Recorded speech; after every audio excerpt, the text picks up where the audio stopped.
Welcome to another episode of NIF Australia's Israeli election preview. That's right, we're back. Having looked to certainty to form government after elections on the 9th of April, Benjamin Netanyahu spent 6 weeks negotiating with what seemed to be obvious members of his right-wing religious coalition, Sephardi and Ashkenazi ultra-Orthodox parties, the centre-right Kulanu, Avigdor Lieberman's Yisrael Beitenu, and the Union of Right-Wing Parties. But it all came unstuck a couple of weeks later, with former Defence Minister Lieberman proving the roadblock, and Israelis are going back to national elections on the 17th of September. The first time in the country's history that coalition negotiations have failed and no one could form a government. So let's take a step back and figure out what went wrong for Netanyahu. At April's election, while former IDF Chief of Staff and first-time politician Benny Gantz led his centrist blue and white party to 35 seats, the same as Netanyahu's Likud, he didn't have the numbers to form a coalition. Netanyahu himself had weathered the mid-campaign announcement from the Attorney General to charge him on 3 counts of corruption and fraud, but seemed to have a strong enough group of ultra-Orthodox and right-wing parties to cruise to a 5th term as Prime Minister.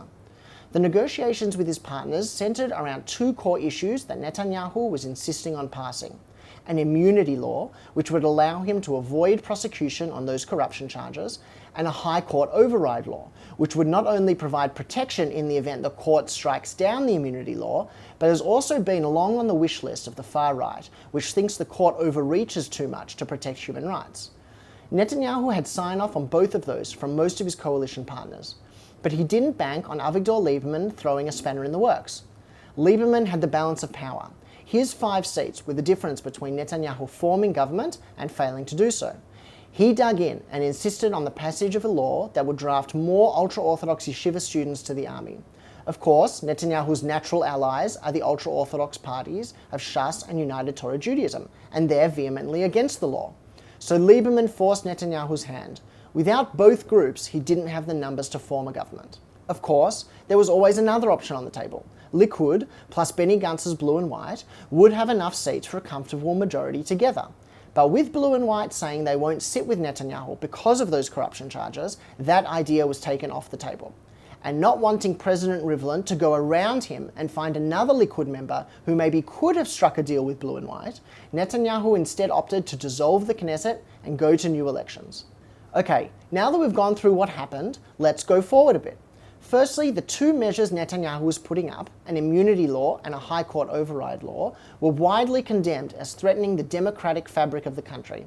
Almost 100,000 Israelis turned up to protest the laws. While Lieberman may have stopped those laws from proceeding, we shouldn't think that his motivation was the protection of Israeli democracy. It wasn't really even about drafting the ultra-Orthodox to the army either.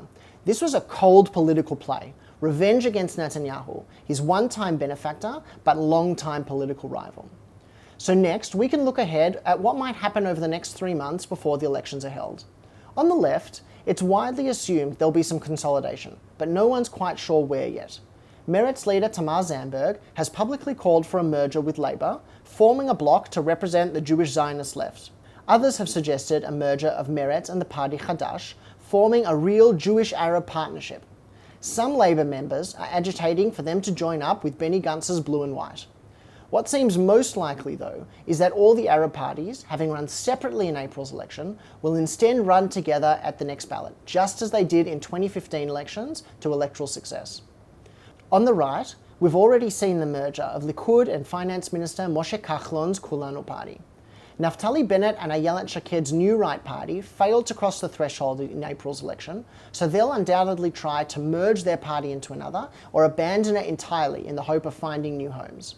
Shaked seems destined for Likud, but Bennett's future is less certain, with no guarantees his old Jewish home party will welcome him back. That's a lot of news and all we have time for now. With more than 3 months until the election, there's still so much that's going on, so we'll keep you in the loop every step of the way. Join us on Facebook and Twitter for regular updates. Thanks for watching.